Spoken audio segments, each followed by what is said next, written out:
Good morning all.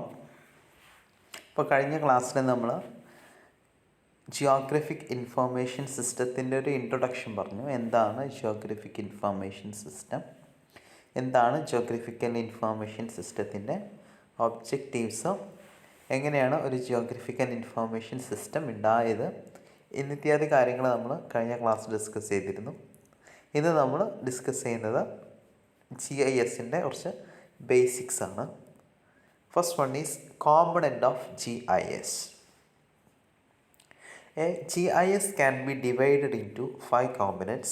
സാധാരണ ചോദിക്കുന്ന ഒരു ക്വസ്റ്റ്യൻ ആണ്, അപ്പോൾ വളരെ നന്നായിട്ട് മനസ്സിലാക്കി വെക്കുക.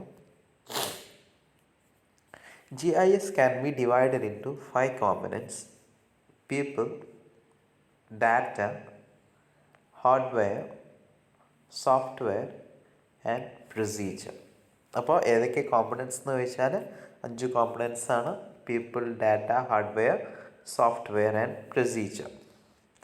All of these components need to be in balance for the system to be successful. No one part can run without another. അപ്പോൾ എല്ലാ കോമ്പണൻസ് എന്താണ്, which are interdependent ആണ്.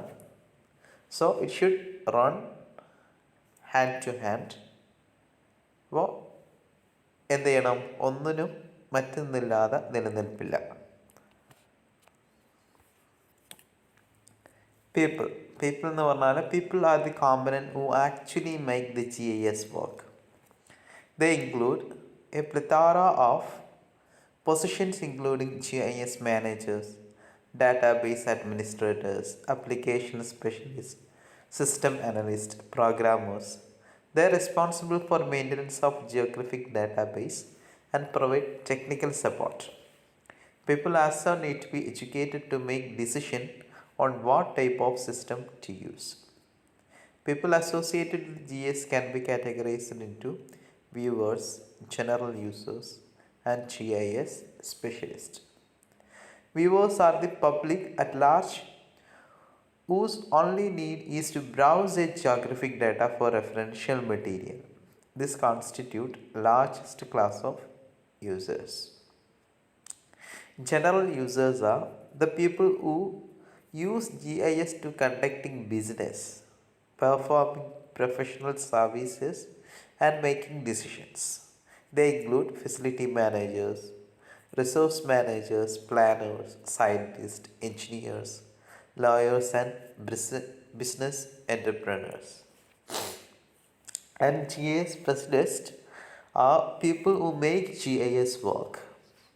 They include GIS managers, database administrators, application specialists, system analysts and programmers. They are responsible for the maintenance of the geographic database and provision of technical support to the other 2 classes of users. അപ്പോൾ people എന്ന് പറഞ്ഞാൽ 3 കാറ്റഗറിയാണ് നമ്മൾ പറഞ്ഞിട്ടുള്ളത്. 3 category എന്ന് പറഞ്ഞാൽ viewers, general users and specialist. Viewers എന്ന് പറഞ്ഞാൽ just search ചെയ്ത് ബ്രൗസ് ചെയ്ത് കാര്യങ്ങൾ ഉപയോഗിക്കുന്ന ആൾക്കാരാണ് എന്ത് വ്യൂവേഴ്സ് എന്ന് പറയുന്നത്. അപ്പോൾ most of the users people എന്ന് പറഞ്ഞാൽ വ്യൂവേഴ്സാണ്. പിന്നെ ജനറൽ യൂസേഴ്സ് എന്ന് പറഞ്ഞാൽ പ്രൊഫഷണലായിട്ട് GISന് യൂസ് ചെയ്യുന്ന ആൾക്കാർ, പ്രൊഫഷണൽ സർവീസസിന് ഉപയോഗിക്കുന്ന ആൾക്കാർ, അതാണ് എന്ത്, it is general users. And GIS specialist എന്ന് പറഞ്ഞാൽ GISനെ മേക്ക് ചെയ്യുന്ന ആൾക്കാർ. ദാറ്റ് ഈസ് ഡാറ്റാബേസ് ഉണ്ടാക്കുക, അതിനെ അഡ്മിനിസ്ട്രേറ്റ് ചെയ്യുക, അതിനെ അനലൈസ് ചെയ്യുക, ഇതൊക്കെയാണ് എന്ത് GIS സ്പെഷ്യലിസ്റ്റ്. ഇനി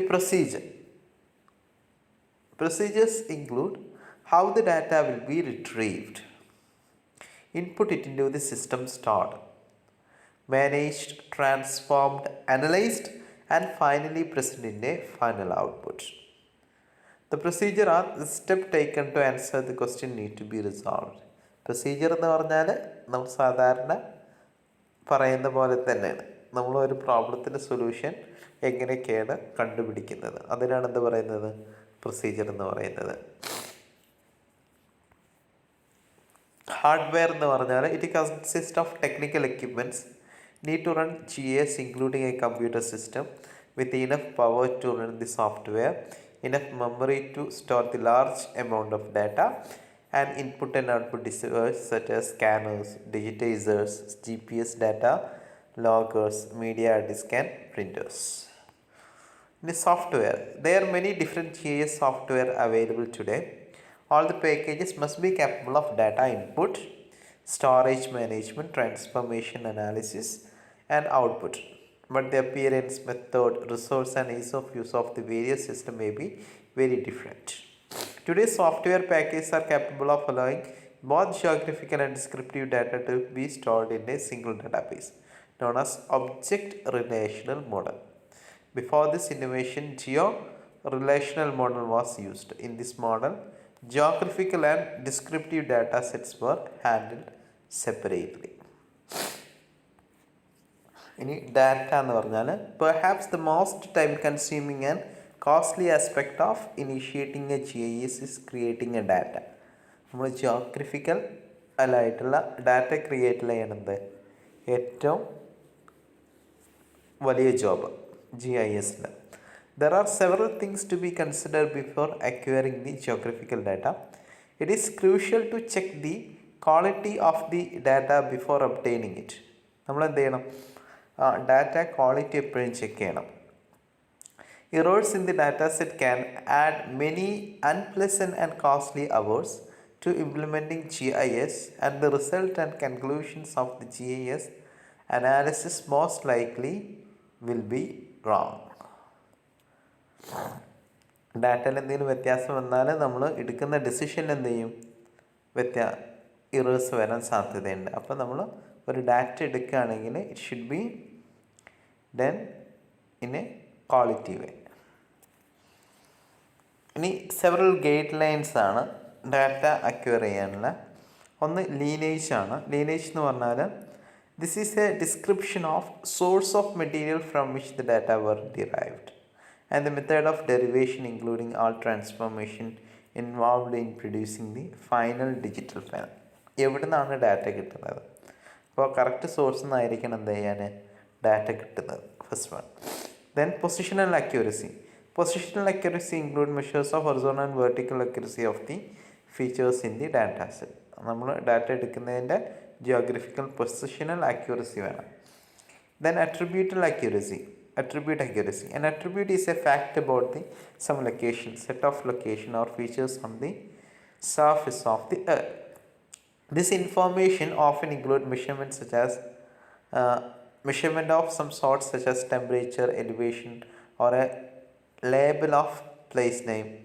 It is vital to the analysis aspect of GIS that this information to be accurate. അപ്പോൾ ഒരു പ്ലേസിൻ്റെ അട്രിബ്യൂട്ട്സ് എന്ന് പറഞ്ഞാൽ അതിനെക്കുറിച്ചുള്ള കാര്യങ്ങളാണ്. പ്ലേസിൽ എത്ര പോപ്പുലേഷൻസ് ഉണ്ട്, എത്ര ടെമ്പറേച്ചർ ഉണ്ട്, അങ്ങനത്തെ കാര്യങ്ങൾ. അതിൻ്റെ അട്രിബ്യൂട്ട് എന്ത് ചെയ്യണം? Should be very accurate.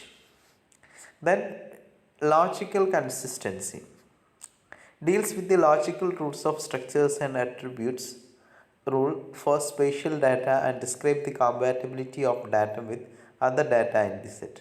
അപ്പോൾ നമ്മൾ എടുത്ത ഡാറ്റ എന്നതിന് ഷുഡ് ബി ലോജിക്കലി കോൺസ്റ്റിറ്റ്യൂട്ട്. ഇനി completeness. This is a check to see if a relevant data is missing with regard to the features and the attributes. Data എന്തായിരിക്കും? Should be complete. ഒന്നും miss ചെയ്യാൻ പാടില്ല. ഇനി next one is GIS operation. There are three major operations in GIS. First one is access method, second one is analytical operation, and third one is rendering. What is access method? The user will want to access the data elements with certain properties. There are three questions involved here. The first is whether the requested data is available in the system. The second question is how long it will take to find the data. The spatial data structure pose unusual indexing problems and a topic unto themselves, usually some variation of a quadtree for 2D or octree for 3D is used. The third question is how the user access data.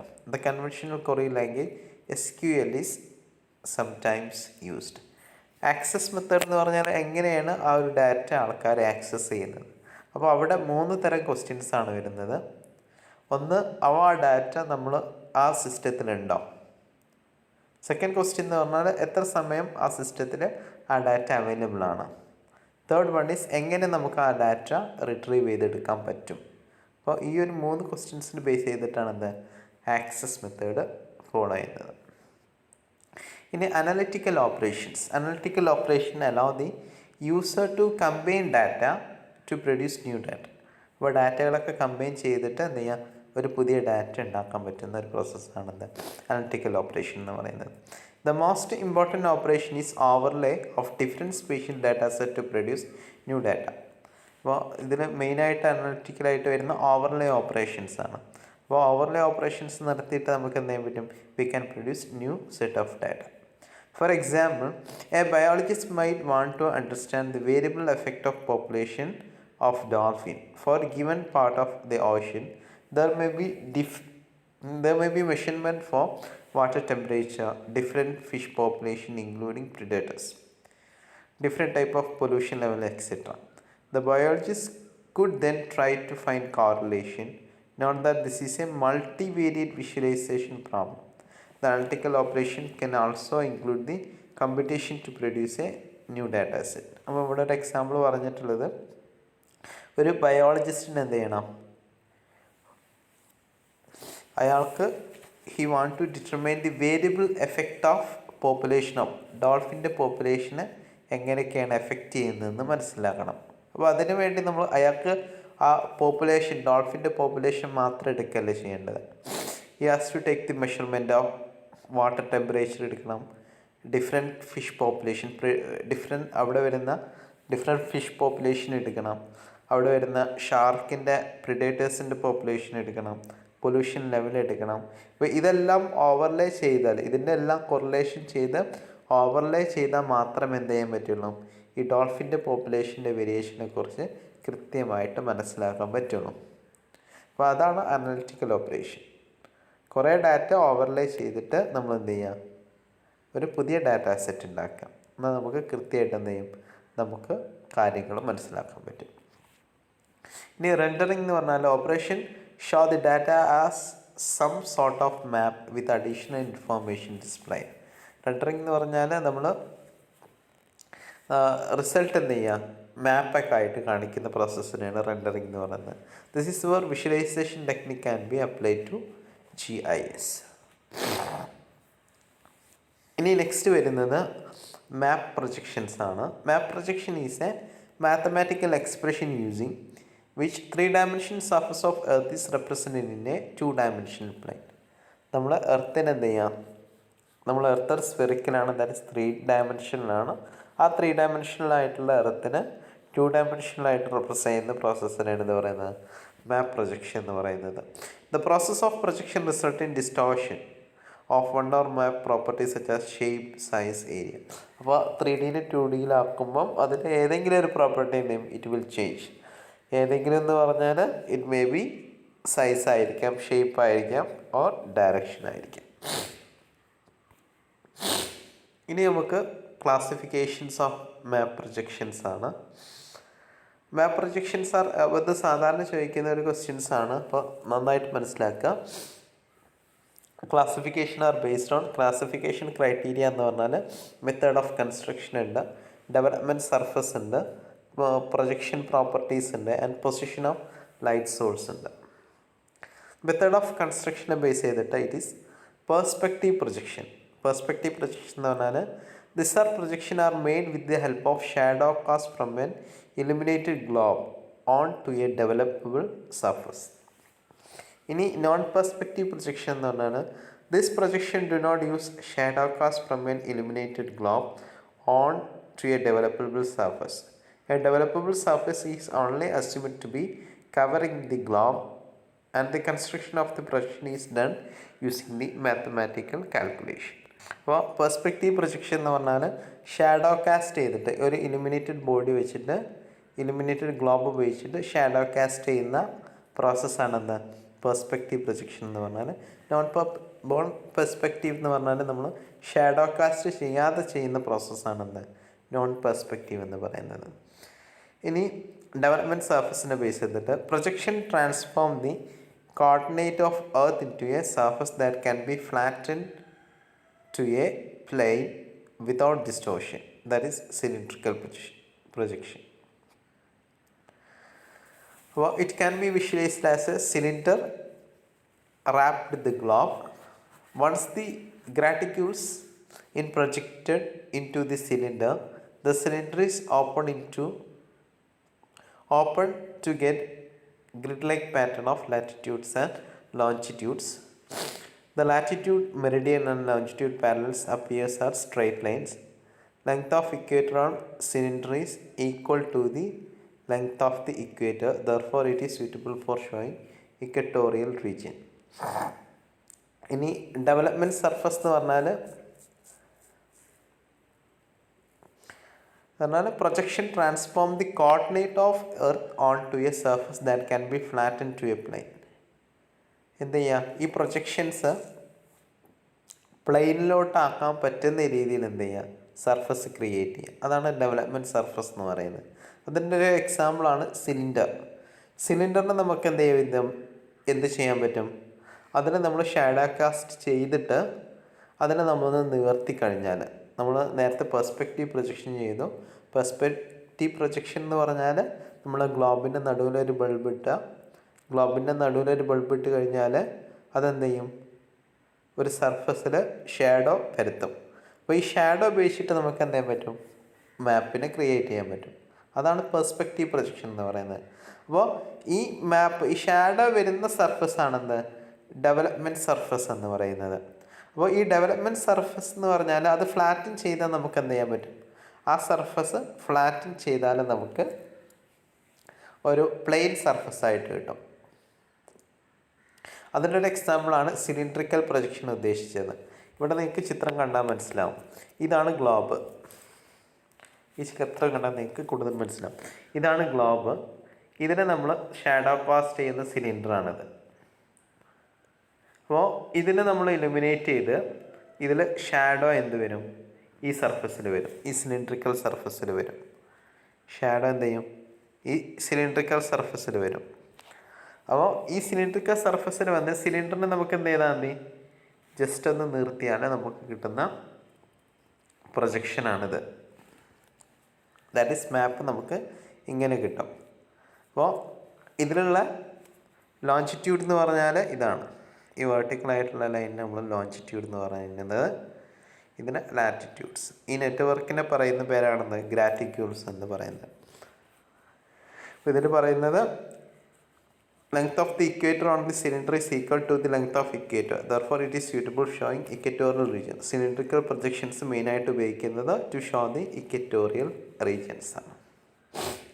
അപ്പോൾ അത് നിങ്ങൾ മനസ്സിലാക്കി വെക്കാം. ലാറ്റിറ്റ്യൂഡും ലോഞ്ചിറ്റ്യൂഡും നിങ്ങൾക്ക് അറിയുന്നതല്ലേ.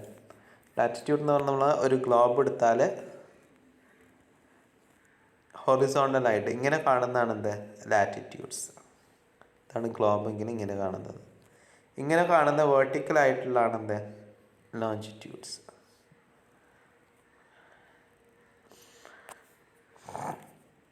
അപ്പോൾ ഏറ്റവും വലിയ latitude എന്ന് പറഞ്ഞാൽ എന്താണ്, ഇറ്റ് ഈസ് ഇക്വേറ്റർ ആണ്.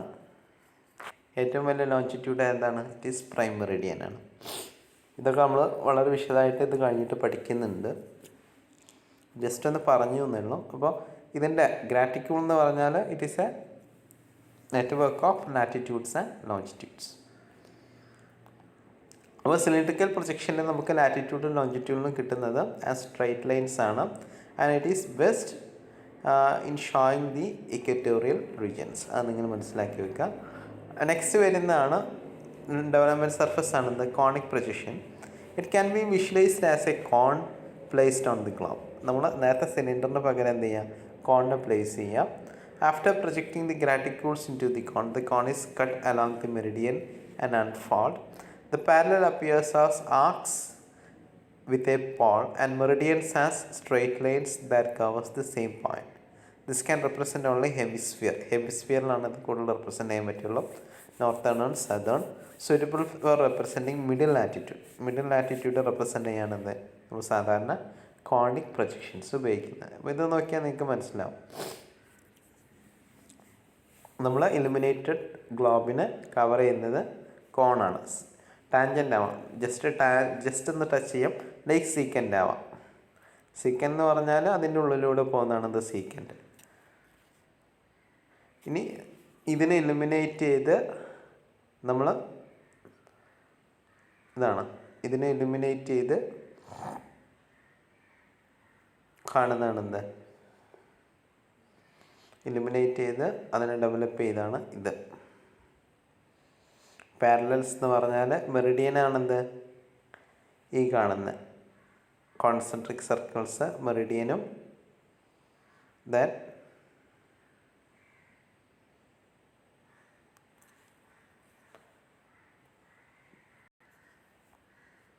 അപ്പോൾ ഇതിൽ ലാറ്റിറ്റ്യൂഡ് വരുന്നത് ഇറ്റ് ഈസ് കോൺസെൻട്രിക് സർക്കിൾസ് ആണ്. ലാറ്റിറ്റ്യൂഡിന് പറയുന്ന പേരാണെന്ത്, വേറൊരു പേരാണ് പാരലൽസ്. അപ്പോൾ നിങ്ങൾ മനസ്സിലാക്കി വെക്കുക, ലാറ്റിറ്റ്യൂഡിന് പറയുന്ന വേറൊരു പേരാണെന്ത്, ലാറ്റിറ്റ്യൂഡ് ഓർ പാരലൽസ്. പാരലൽസ് എന്ന് പറയും. ഇനി ലോഞ്ചിറ്റ്യൂഡ്, ഈ റേഡിയൽ ലൈൻസ് ആണെന്ത്, ലോഞ്ചിറ്റ്യൂഡ്. ഈ ലോഞ്ചിറ്റ്യൂഡ് എന്ന് പറഞ്ഞാൽ it is also called meridian. ഏറ്റവും വലിയ ലോഞ്ചിറ്റ്യൂഡാണെന്ത്, പ്രൈം മെറിഡിയൻ. അപ്പോൾ ഇത് മനസ്സിലാക്കി വെക്കാം, അത് നിങ്ങൾക്ക് ആവശ്യമുള്ളതാണ്. അപ്പോൾ ഈ കോണിക് പ്രൊജക്ഷൻസ് മെയിനായിട്ട് ഉപയോഗിക്കുന്നത് എവിടെയാണ്, it is representing the middle latitude. മെയിനായിട്ട് ഒരു ഹെമിസ്ഫിയർ മാത്രം റെപ്രസെൻ്റ് ചെയ്യാനാണ് നമ്മൾ എന്ത് ഉപയോഗിക്കുന്നത്, കോണിക് പ്രൊജക്ഷൻസ് ഉപയോഗിക്കുന്നത്. ഇനി azimuthal or zenithal projection. It can be visualized as a flat sheet of paper tangent to any point on the globe. The sheet will have the tangent point as the center of the circle map, where meridian passing through the center or straight line and parallel are seen as concentric circle, suitable for showing polar areas.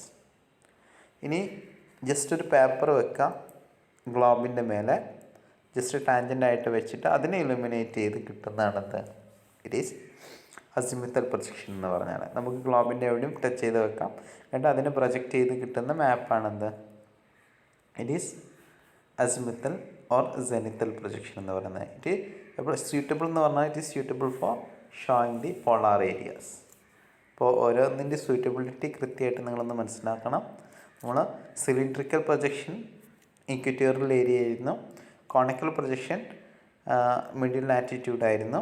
ഇനി zenithal projection മെയിനായിട്ട് it is suitable for showing the polar areas.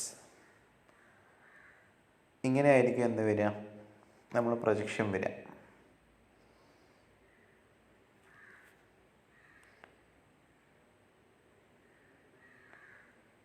Parallels concentric സർക്കിളാണ്. Parallels എന്ന് പറഞ്ഞാൽ latitude concentric സർക്കിൾസും and straight ലൈനായിട്ട് വരുന്നത് മെറിഡിയനായിരിക്കും. ഇതാണ് ആ ഇത് വരുന്നത്. ഇതിൻ്റെ പ്രൊജക്ഷനാണ് ഇവിടെ കാണിച്ചിട്ടുള്ളത്.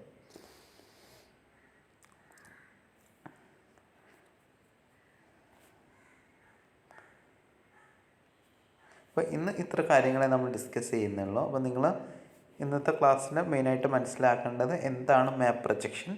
മാപ്പ് പ്രൊജക്ഷൻ എന്ന് പറഞ്ഞാൽ 3D ആയിട്ടുള്ള എർത്തിനെ എന്ത് ചെയ്യുക 2D ആയിട്ട് റെപ്രസെൻ്റ് ചെയ്യുന്ന ഒരു മെത്തേഡാണെന്ത് മാപ്പ് പ്രൊജക്ഷൻ എന്ന് പറയുന്നത്. അതിൻ്റെ ഡിഫറെൻറ്റ് ക്ലാസിഫിക്കേഷൻ ചോദിക്കാറുണ്ട്. കുറച്ച് ക്ലാസിഫിക്കേഷനാണ് നമ്മൾ ഇന്ന് പഠിച്ചിട്ടുള്ളത്. അതൊക്കെ എന്ത് ചെയ്യാം നിങ്ങൾ നന്നായിട്ട് മനസ്സിലാക്കുക. അതുപോലെ തന്നെ നമ്മളിന്ന് പറഞ്ഞിട്ടുള്ള 3 പ്രൊജക്ഷൻ സർഫസിനെ കുറിച്ച് നിങ്ങൾ എന്ത് ചെയ്യുക മനസ്സിലാക്കുക. അപ്പോൾ ബാക്കി എന്ത് ചെയ്യാം നമുക്ക് അടുത്ത ക്ലാസ്സുകളിലായിട്ട് ഡിസ്കസ് ചെയ്യാം. അപ്പോൾ thank you, have A nice day.